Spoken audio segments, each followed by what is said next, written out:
네, 지난 금요일 미국의 고용지표가 호조를 보여주면서 금리 인상에 또 한 번 힘을 실어주고 있습니다. 국채금리도 상승하면서 부담감이 더해지고 있는 상황인데요. 이쯤 되면 우리나라에서도 또 정책적인 변화가 있을 것으로 기대감이 모아지고 있죠. 네, 맞습니다. 그런데 일단 해외적인 변수들이 너무나도 많기 때문에 삼중고라는 이야기까지 많이 나오고 있습니다. 그리스와 국채금리의 상승 그리고 미국의 금리 인상 전망까지 일단은 우리 시장의 악재가 될 것으로 예상이 되고 있는데요. 해외 변수들은 지금 일단 어떻게 진행되고 있는지부터 짚어보도록 하죠. MTN의 김종효 연구위원 모시고 이야기 나눠보도록 하겠습니다. 위원님. 네, 그동안 이제 고용지표 호조에도 불구하고 사람들이 기다렸던 것은 임금의 상승이었거든요. 근데 이번엔 이런 부분도 비교적 견조하게 나타나고 있다는 것을 가장 주목하고 있는 것 같습니다.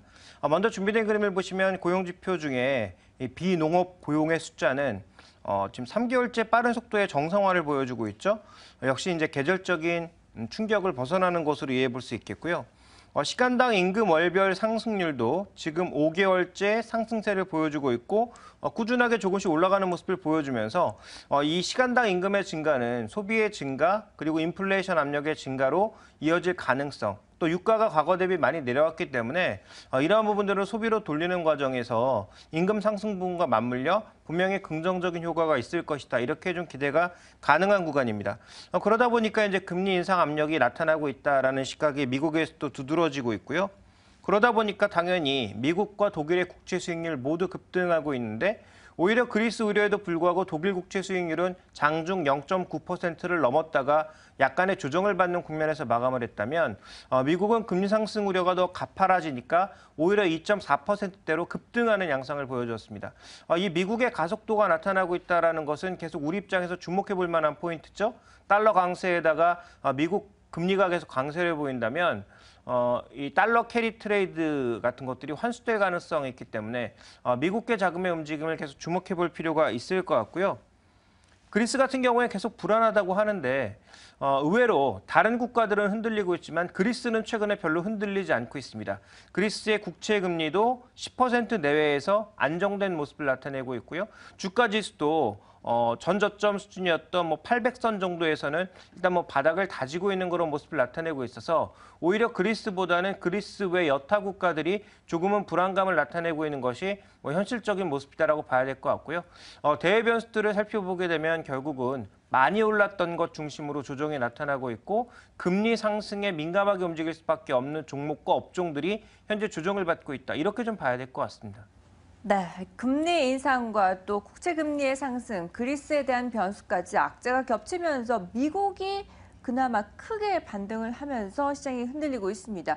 그나마 또 그리스에서는 상대적으로는 안정적인 흐름을 보여주고 있다라고 평가를 해주고 계시는데요. 그렇다면 메르스 여파까지 겹쳐 있는 국내에서는 정책적인 패키지가 나타나지 않을까 대한 기대감이 높아지고 있는데 어떻게 평가하시나요? 네, 먼저 채권 시장에서는 이런 기대감을 다 반영했다라고 봐야 되겠죠. 준비된 그림을 보시면 지금 우리나라 국채 금리의 움직임을 봤을 때 장기물들은 대부분 급등하는 양상이었고요. 단기물들은 오히려 하락하는 모습을 보였습니다. 그래서 준비된 그림에서 지금 단기물이면 단기물일수록 오히려 내려갔고요.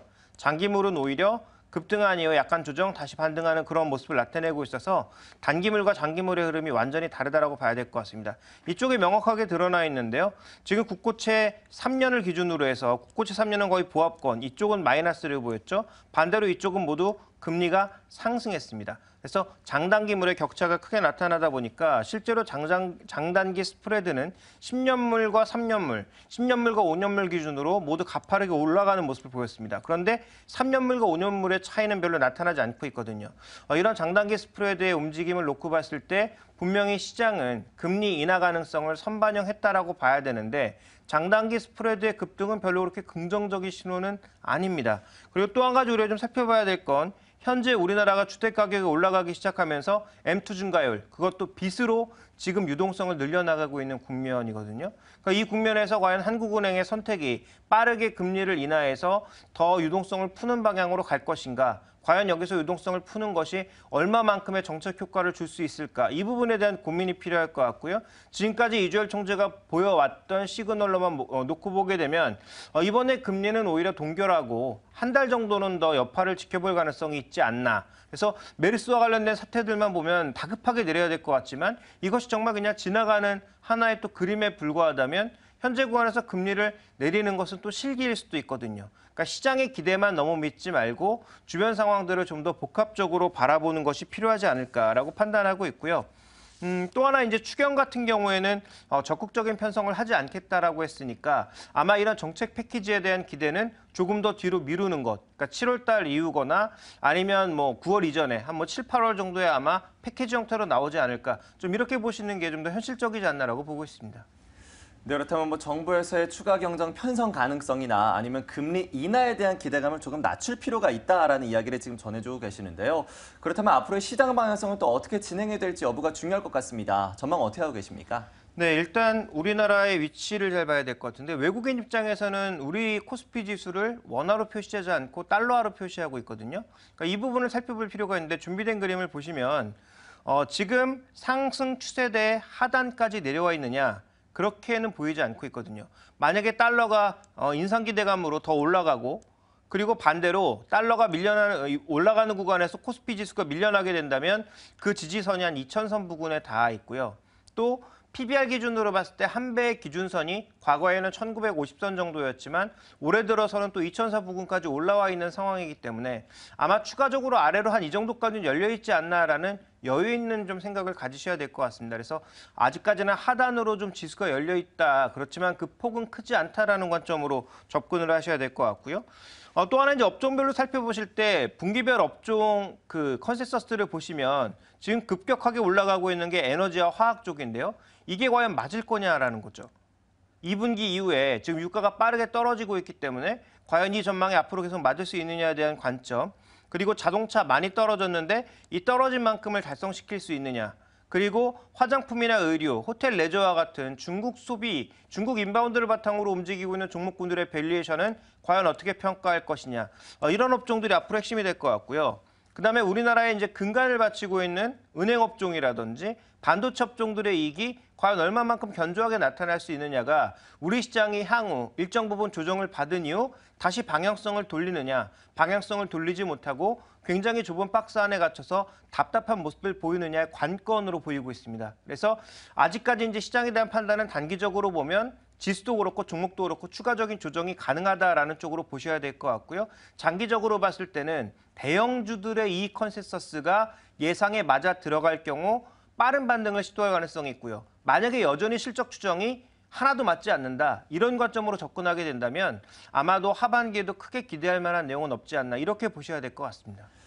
네, 아무래도 앞으로 다가오는 증시에서도 여전히 실적이 좀 키워드가 될 것으로 예상이 되고 있습니다. 이런 가운데 저희 글로벌 금융주들의 주가 동향도 좀 살펴보도록 하죠. 네. 앞서서 미국에서 금리 인상 전망들이 더욱더 가시화되면서 이 미국에서의 은행주들이 일제히 반등을 보여준 바가 있었습니다. 수익성 개선에 대한 기대감 역시나 실적에 좀 포인트를 맞추고 있는 상황인데요. 글로벌 금융주들의 주가 흐름 최근 어떻게 좀 진행되고 있습니까? 네, 미국은 굉장히 많이 디레버리지가 돼 있습니다. 그러니까 과거에 빚져서 사람들이 빚을 많이 줄여놨거든요.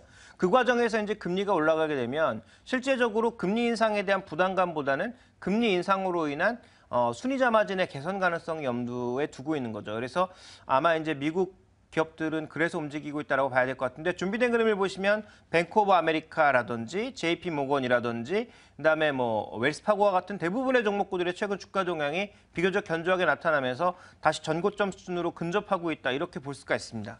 유럽은 조금 상황이 다른데요.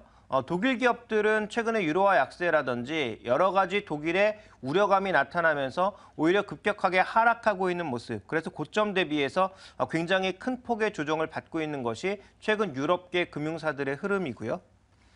일본 같은 경우에는 엔화를 풀면서 유동성의 증가에 따른 긍정적인 효과가 지수와 금융주에 동반해서 나타나고 있습니다. 중국도 마찬가지라고 봐야 되겠죠. 중국의 공상은행도 최근에 이제 고점의 한계는 분명히 있지만 전체적으로 최근에 여러 가지 악화된 경기 상황, 경제지표, 그다음에 경제지표 전망에 대한 안 좋은 부분, 부정적인 이슈에도 불구하고 최근 주가 동향은 고점에서 견조하게 버텨나가고 있는 그런 모습을 나타내고 있습니다. 그래서 추가적으로 금리 인하한다라는 그런 부담감에도 불구하고 중국의 금융주들은 비교적 고점에서 견조한 모습을 보여주고 있기 때문에 각국의 은행주들이 각국의 상황이라든지 주변 여건에 따라서 약간의 차이는 있으나 금리에 좀 민감한 움직임을 나타내고 있다. 이렇게 좀 결론 지어볼 수 있습니다. 네, 금리 인상을 고려했을 때 순이자 마진이 증가할 것을 기대하고 있습니다. 각국의 상황에 맞게 은행주들도 잘 흘러가고 있다라고 판단을 하고 계시는데요. 그렇다면 국내 은행들은 어떤지 그 안에서도 특히나 앞서 살펴봤었던 신한주주에 대해서는 어떻게 전략을 세워보면 좋을까요? 일단 뭐 6월 달에 금리 인하를 하게 될지 아니면 뭐 지나서 7월에 하게 될지는 좀 지켜봐야 되겠습니다만 6월 달에 금리 인하를 한다고 하더라도 준비된 그림을 보시면 주가가 이미 이것을 선반영하고 있다라는 거죠. 다시 PBR 기준으로 0.6배까지 떨어졌습니다. 최근에 0.6배가 거의 저점 수준이었는데요. 물론 저점보다 더 떨어질 수도 있겠죠. 그렇지만 현재 추가적인 하락폭은 제한적일 가능성이 있다라는 거죠. 왜냐하면 6월 달에 금리 인하를 하게 되면 이번 금리 인하가 마지막이 될 가능성이 높기 때문에 실제로 6월 달이나 7월 달에 금리 인하가 마지막인 시그널이라면 오히려 가치 기준에서는 또 모멘텀 기준에서는 반등의 모멘텀을 마련할 가능성이 있다는 점을 주목해 볼 필요가 있겠고요. 어쨌든 저금리 기조가 이어지면서 경기를 살리기 위한 이런 노력들이 지속된다면 은행 쪽의 이익은 쉽게 살아나지 않는다. 특히 대출 성장률 같은 경우에는 정부의 정책으로 인해서 1분기에 급격하게 증가했지만 오히려 뒷분기로 가면 갈수록 줄어들 가능성이 있어 보이고요.